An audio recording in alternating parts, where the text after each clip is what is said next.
All right, so get ready, because today we're going to explore something pretty wild.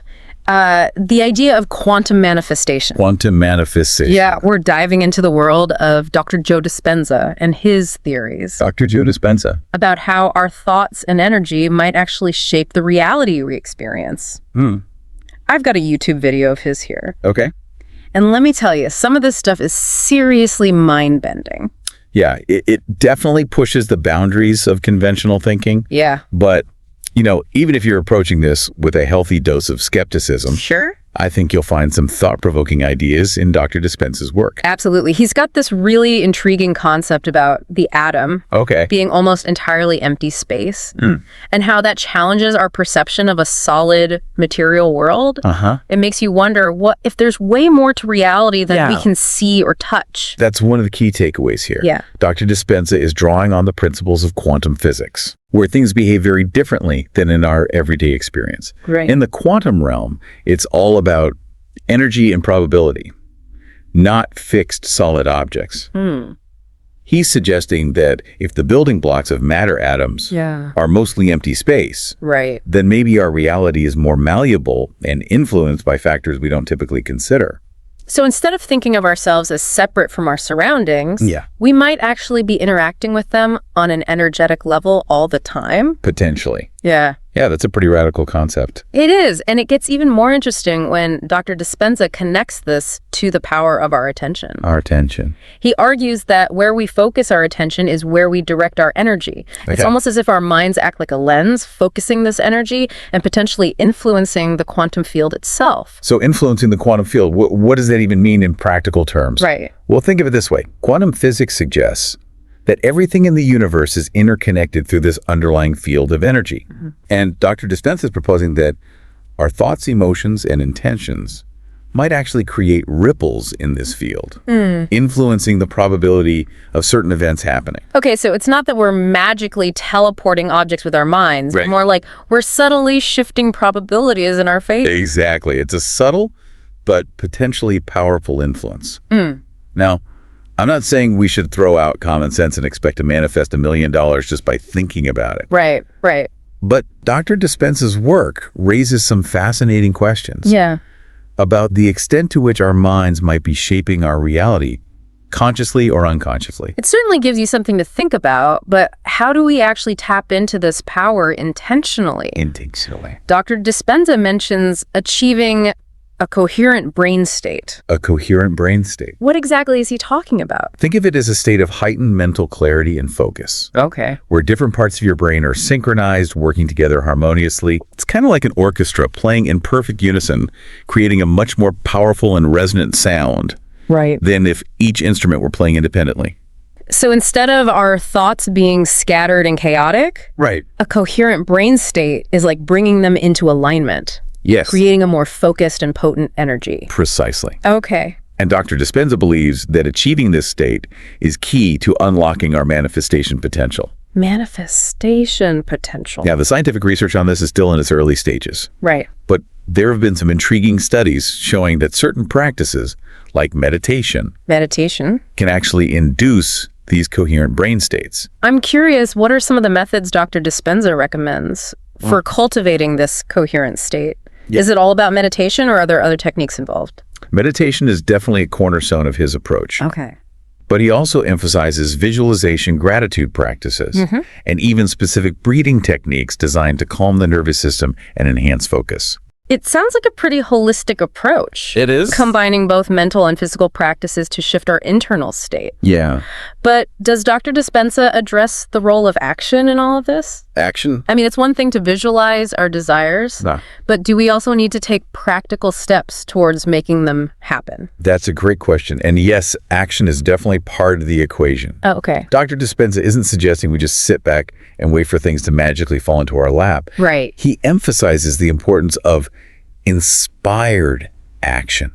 Inspired action. Taking steps that feel aligned with our goals and trusting our intuition to guide us in the right direction. So it's like a dance between intention and action, aligning our internal state with our outward behaviors. Right. That makes a lot of sense. But before we get too carried away, let's delve into some of the more specific techniques Dr. Dispenza proposes for actually applying these ideas. Sounds like a plan. Let's dive deeper into those techniques and explore how they might be used to manifest specific desires. Right. I'm particularly intrigued by his ideas about using visualization to create a clear picture of what we want to attract into our lives. I'm with you. Let's unpack Dr. Dispenza's visualization techniques and see how they fit into this whole quantum manifestation puzzle. Right.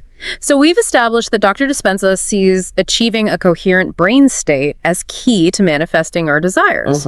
And one of the main tools he suggests for getting there is visualization. Visualization. It's something a lot of self-help gurus talk about. Right. But Dr. Dispenza seems to approach it from a slightly different angle. He does a lot of visualization techniques focus on simply picturing the desired outcome.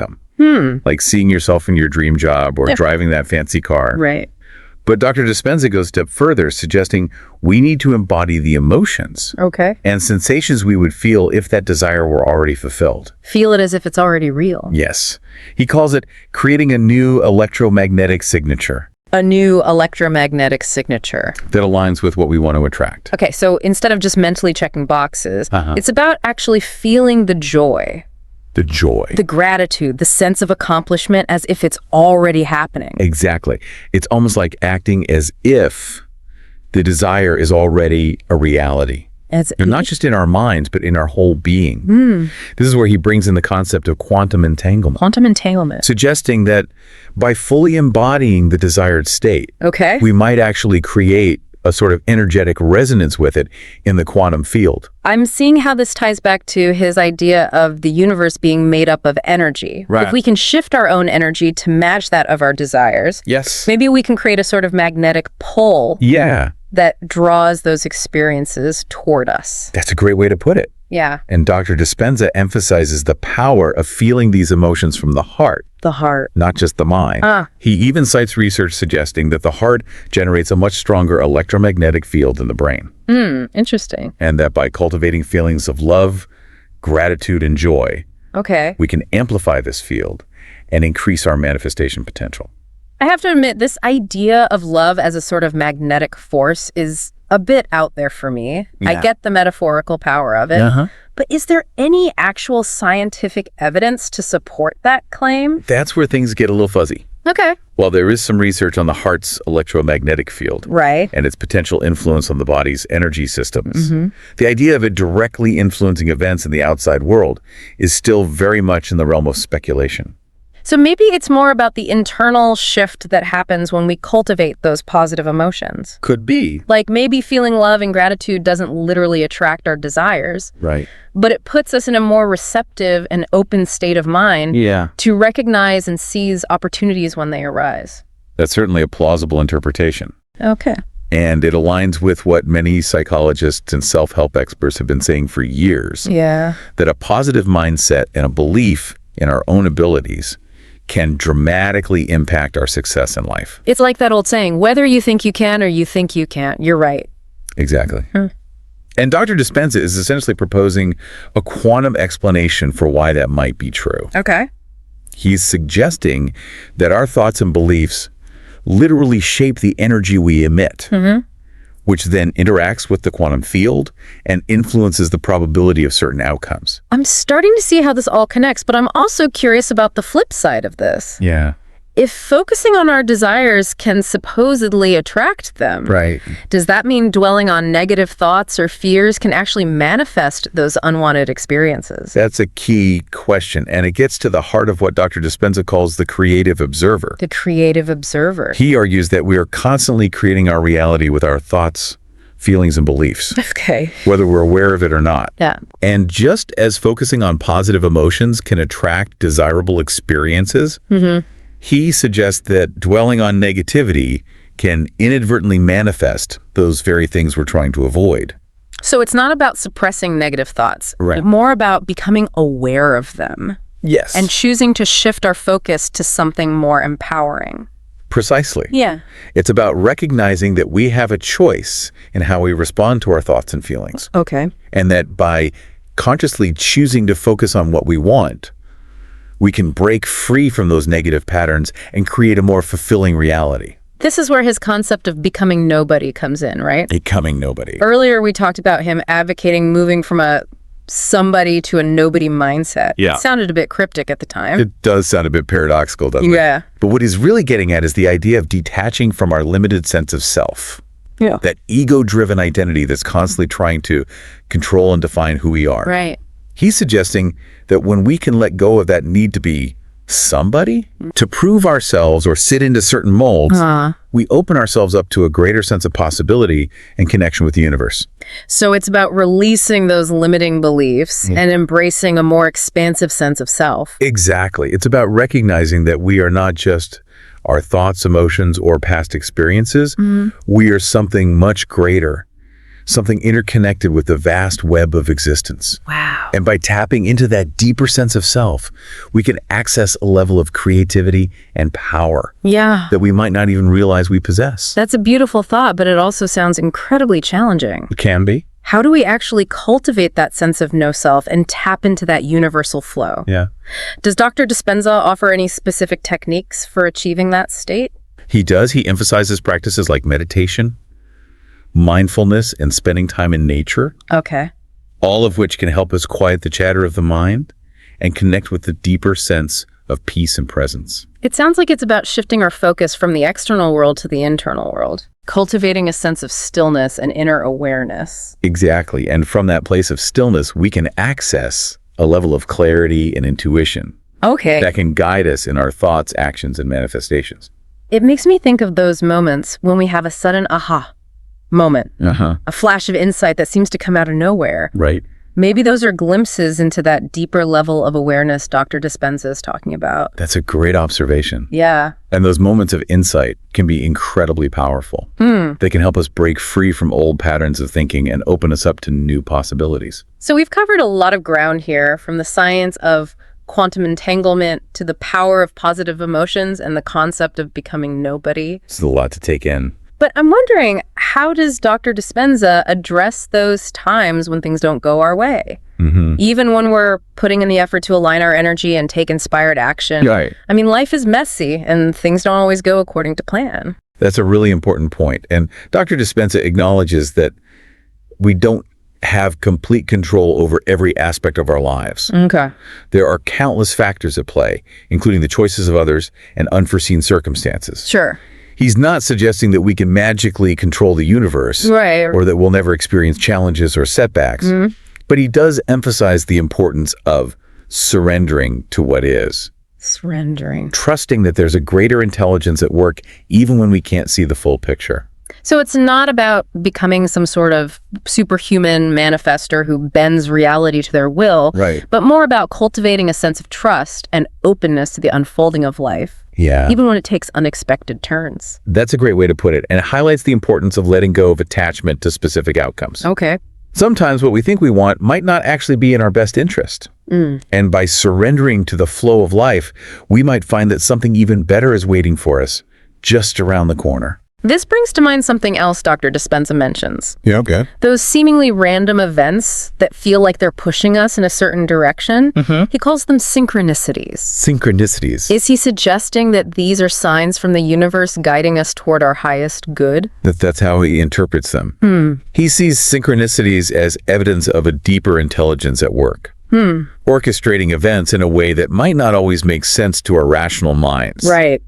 But ultimately serves a greater purpose. I'm fascinated by this idea. It makes you wonder if those moments when we're at a crossroads, unsure of which path to take. Yeah. Maybe those synchronicities are like little breadcrumbs nudging us in the direction we're meant to go. It's certainly a compelling thought. It is. And it encourages us to pay attention to those seemingly coincidental events. Okay. To trust our intuition and follow the breadcrumbs even when they lead us off the beaten path. All right, so we've delved into Dr. Dispenza's techniques for aligning our energy, shifting our mindset, and embracing the mystery of synchronicities. But I'm wondering, how do we actually put all of this into practice in our daily lives? That's a great question, and it's something we'll explore further in the next part of our deep dive. Okay. We'll delve into some practical strategies for integrating these concepts into our daily routines and start taking those tangible steps toward manifesting our desires. I'm ready to get practical. Let's explore those strategies and see how we can turn these mind-bending concepts into real-world results. That's good. Welcome back to our deep dive into quantum manifestation with Dr. Joe Dispenza. We've been unpacking some pretty profound ideas about the power of our minds to potentially influence reality. But let's get down to brass tacks here. How do we actually apply these concepts in a way that creates tangible results in our lives? That's the million-dollar question, isn't it? It is. It's one thing to grasp these ideas intellectually, but quite another to integrate them into our daily routines and see real-world shifts. Exactly. So where do we even begin? Dr. Dispenza talks a lot about meditation and visualization. Meditation and visualization. Are those the main tools we should be focusing on? They're definitely key practices in his approach. Okay. But it's important to understand that they're not just about relaxation or daydreaming.